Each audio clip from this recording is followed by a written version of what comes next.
صفحہ نمبر 241، 241، سیرت النبی جلد اول۔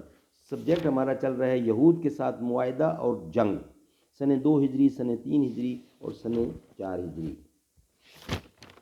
اردو زبان میں سرور عالم صلی اللہ علیہ وسلم کی سیرت پر جامع ترین کتاب سیرت النبی صلی اللہ علیہ وآلہ وسلم، علامہ شبلی نعمانی رحمۃ اللہ، علامہ سید سلیمان ندوی رحمۃ اللہ۔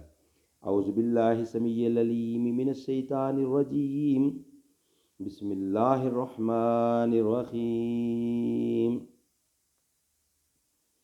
الحمد للہ رب العالمین والصلاة والسلام علی رسولہ محمد وعلی آلہ واصحابہ اجمعین۔ تمنا ہے کہ اس دنیا میں کوئی کام کر جاؤں، تمنا ہے کہ اس دنیا میں کوئی کام کر جاؤں، جو ہو سکے تو دشمن اسلام کو ناکام کر جاؤں۔ حضرت صلی اللہ علیہ وسلم صرف مجاملت اور درگزی پر اکتفا کرتے تھے۔ اکثر معاشرت کی باتوں میں یہود کے ساتھ انصاف اتفاق فرماتے اور ان کی مذہبی توقیر قائم رکھنا چاہتے تھے۔ اہل عرب کی عادت تھی کہ بالوں میں مانگ نکالتے تھے، بخلاف اس کے یہودی بالوں کو یوں ہی چھوڑ دیتے تھے۔ حضرت صلی اللہ علیہ وسلم بھی یہودیوں ہی کی موافقت کرتے تھے۔ صحیح بخاری، قال قال النبی صلی اللہ علیہ وسلم، اور حضرت صلی اللہ علیہ وآلہ وسلم ان چیزوں میں جن میں کوئی خاص حکم الہی نہیں ہوتا تھا اہل کتاب کی موافقت پسند فرماتے تھے۔ حضرت صلی اللہ علیہ وسلم جب مدینہ میں تشریف لائے تو دیکھا کہ یہودی عاشورہ کے دن روزہ رکھتے ہیں۔ آپ نے بھی حکم دیا کہ لوگ عاشورہ کا روزہ رکھیں۔ یہ واقعہ صحیح بخاری کے میں لکھا ہے۔ کسی یہودی کا جنازہ گزرتا تو آپ تعظیماً کھڑے ہو جاتے تھے۔ ایک دفعہ ایک یہودی نے حضرت موسیٰ کی فضیلت اس طرح بیان کی جس سے ظاہر ہوتا تھا کہ وہ حضرت صلی اللہ علیہ وسلم سے بھی افضل ہیں۔ اس پر ایک انصاری کو غصہ آ گیا، انہوں نے اس کو تھپڑ مارا۔ یہودی نے حضرت صلی اللہ علیہ وسلم سے شکایت کی۔ آپ نے فرمایا، مجھ کو اور پیغمبروں پر ایسی فضیلت نہ دو جس سے ان کا نقص لازم آئے۔ قیامت کے دن لوگ بے ہوش ہو جائیں گے اور سب سے پہلے مجھ کو ہوش آئے گا۔ اس وقت میں دیکھوں گا کہ موسیٰ عرش کا پایا تھامے کھڑے ہیں۔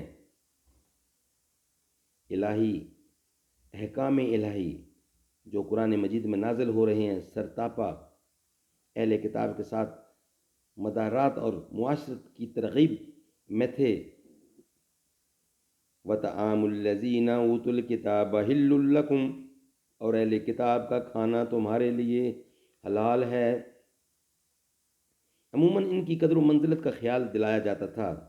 یا بنی اسرائیل اذکروا نعمتی التی انعمت علیکم وانی فضلتکم علی العالمین۔ اے بنی اسرائیل، میری نعمتوں کا خیال کرو جو میں نے تم کو دیں، اور یہ کہ میں نے تم کو تمام عالم انسانیت پر فضیلت دی، تم کو تمام عالم پر فضیلت دی۔ تبلیغ اسلام کی حیثیت سے جو کچھ اس وقت ان کے سامنے پیش کیا جاتا تھا صرف اس قدر تھا، قُلْ يَا أَهْلَ الْكِتَابِ تَعَالُوا إِلَى الْكَلِمَةٍ سَوَاءٍ بَيْنَنَا وَبَيْنَكُمْ أَلَّا تَعْبُدَ إِلَّا اللَّهَ وَلَا نُشْرِكَ بِهِ شَيْئًا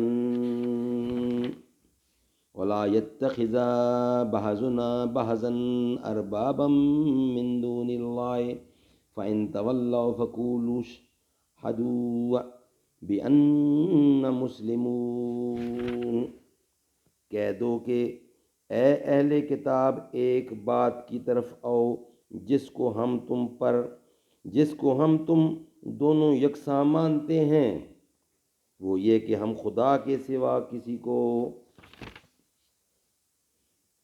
پوجیں اور اس کا کسی کو شریک نہ بتائیں، اور اس کا کسی کو شریک نہ بنائیں، اور ہم سے کوئی خدا کو چھوڑ کر کسی کو اپنا رب نہ بنائے، تو اگر وہ مدینہ میں اگر وہ کہیں بھی ہوں تو اگر وہ منہ پھیر لیں تو کہہ دو کہ اچھا تم گواہ رہو، ہم تو مسلمان ہیں، اور اس کو کسی کا شریک نہ بنائے، اور ہم سے کوئی خدا کو چھوڑ کر کسی کو اپنا رب نہ بنائے، تو اگر وہ منہ پھیر لیں تو تم کہہ دو کہ اچھا تم گواہ رہو، ہم تو مسلمان ہیں۔ ان باتوں میں سے ایک بھی ان کے معتقدات اور مذمومات کے خلاف نہ تھی، لیکن ان تمام مہربانیوں اور اظہار لطف و مدارت کا جو صلہ تھا یہ تھا کہ انہوں نے ہر طرح سے اسلام کی خانہ براندازی کا عزم کر لیا۔ اسلام کی عظمت اور وقار کم کرنے کے لیے مشرکوں سے کہتے تھے کہ مذہب میں مسلمانوں سے تم ہی اچھے ہو۔ اللہ تعالی ہمیں عمل کرنے کی توفیق عطا فرمائے۔ باقی حصہ نیکسٹ ولاگ میں بیان کریں گے، سبجیکٹ ابھی چل رہا ہے۔